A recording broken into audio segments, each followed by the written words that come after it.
Students, आज का हमारा टॉपिक है connective tissue. Connective tissue is are named because of the special function. Connective tissues को name दिया जाता है उनके स्पेशल फंक्शन की वजह से of linking and supporting other tissues organ of the body.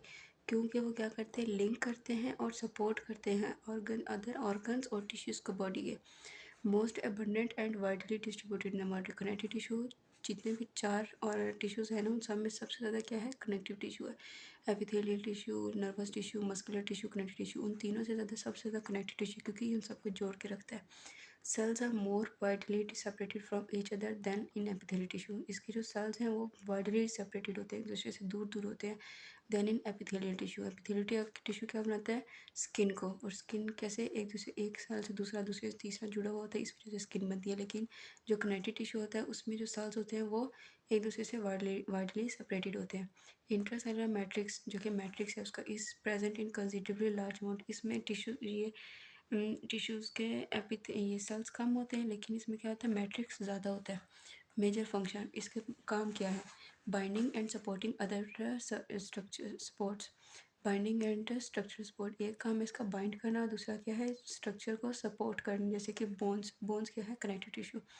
Transport करना, न्यूट्रिएंट्स हो गए, मिनरल्स हो गए, ट्रांसपोर्ट करती हैं इन सबको थ्रू आउट द बॉडी। और उसमें के एग्जाम्पल में क्या आएगा, blood. So blood is a connective tissue. Medium for exchange of nutrients and waste product, ये एक मीडियम होता है connective tissue for exchange of nutrients, जो कि न्यूट्रिएंट्स को एक्सचेंज करता है और वेस्ट प्रोडक्ट्स को एक्सचेंज करता है, जैसे कि ब्लड। इसमें ब्लड की एग्जांपल है जी, क्योंकि ब्लड जो होता है वो न्यूट्रिएंट को through out the body distribute करता है और वेस्ट प्रोडक्ट को बॉडी से एक्सक्रीट आउट करवाता है। इंसुलेशन एंड एनर्जी स्टोर, दूसरा क्या है आपके है, इंसुलेट करता है बॉडी को। अगर तो गर्मी है तो सर्दी रखेगा, सर्दी है तो गर्मी करेगा। इंसुलेट करता है और एनर्जी को स्टोर करता है, that is fat adipose tissue. और ये एडिपोज टिश्यू भी क्या है हमारे पास, कनेक्टिव टिश्यू।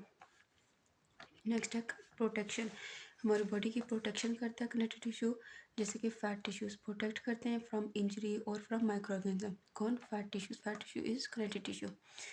और मास्ट सेल, सेकंड टाइम में mast cell, fibroblast, macrophage, leucocyte, antibody, सब क्या है हमारे पास, कनेक्टिव टिश्यू।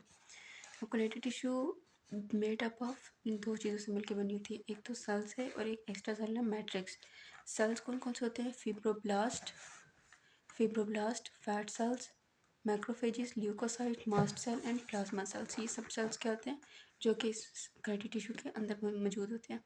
नेक्स्ट है extra cellular matrix. Extra cellular matrix जो होता है वो फाइबर्स और ग्राउंड सब्सटेंस से मिलकर बना होता है। अब पहले हम सेल्स को देखते हैं। सेल्स, फिब्रोब्लास्ट, सेल्स में पहली चीज़ क्या आती है, फिब्रोब्लास्ट क्या करते हैं, which form fibres and ground substance.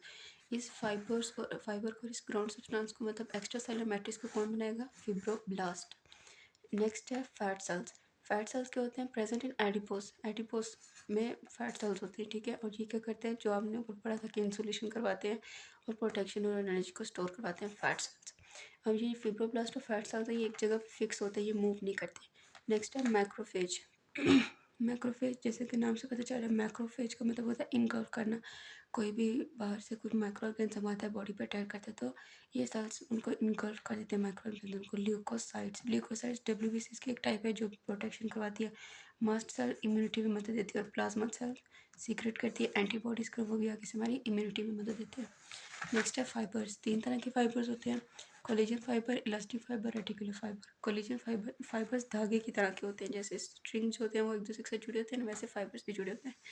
ये स्ट्रॉन्ग होते हैं और फ्लेक्सिबिलिटी को प्रोवाइड करते हैं। फर्स्ट है कोलेजन फाइबर्स, ये स्ट्रेंथ प्रोवाइड करते हैं, रिजिड होते हैं और लेस इलास्टिसिटी होती है कोलेजन में, मतलब एक दूसरे से सही जुड़े हुए लकड़ी की तरह के होते हैं। नेक्स्ट है इलास्टिक फाइबर्स, ये इलास्टिसिटी प्रोवाइड करते हैं, इलास्टिक प्रोटीन से मिलकर बने हुए होते हैं और ये क्या करते हैं, अपनी ओरिजिनल पोजीशन में भी आ जाते हैं जब जैसे बॉडी की नीड के अकॉर्डिंग। नेक्स्ट है रेटिकुलर फाइबर्स। रेटिकुलर फाइबर्स जो होते हैं प्रेजेंट वेयर माइक्रोबीज और infection chances are more.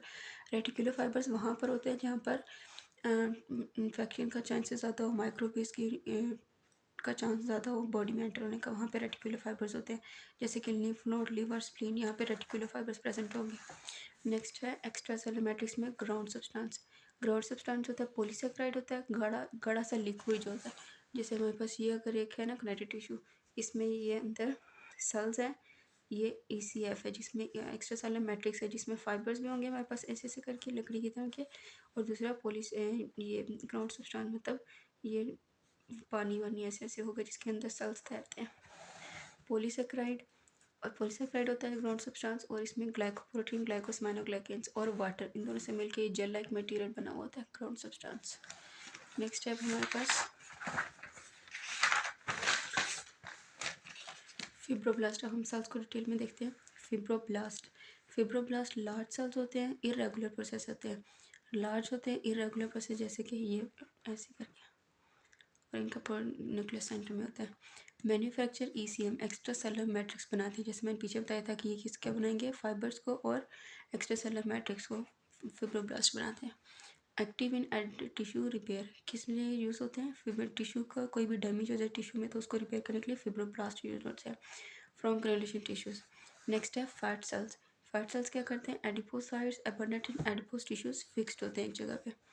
Adipocytes ये भी हमारे इंसुलेशन और इसमें मदद है। Macrophages some are fixed in connective tissue, some are motile. Macrophages जो होते हैं कुछ फिक्स होते हैं कुछ मोटाइल होते हैं। Takes part in body's defence mechanism. Monocyte macrophages defence system. Leucocyte WBC की टाइप है leucocytes, plasma cell, secrete antibodies जो कि प्रोटेक्शन करती हैं। इसका न्यूक्लियस सेंटर में होता है। मास्ट सेल्स, मास्ट सेल क्या होता है? फैट सेल के बारे में एक और चीज़ कि ये इसका जो न्यूक्लियस होता है वो पेरिफेरी होता है, मतलब ये सारी बॉडी और इसका यहाँ पे करके न्यूक्लियस होगा।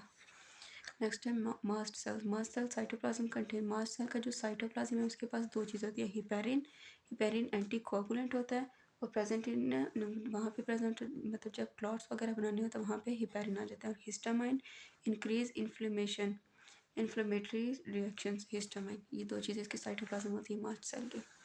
नेक्स्ट है ये कोलिजन इलास्टिन रेटिकुलर फाइबर्स।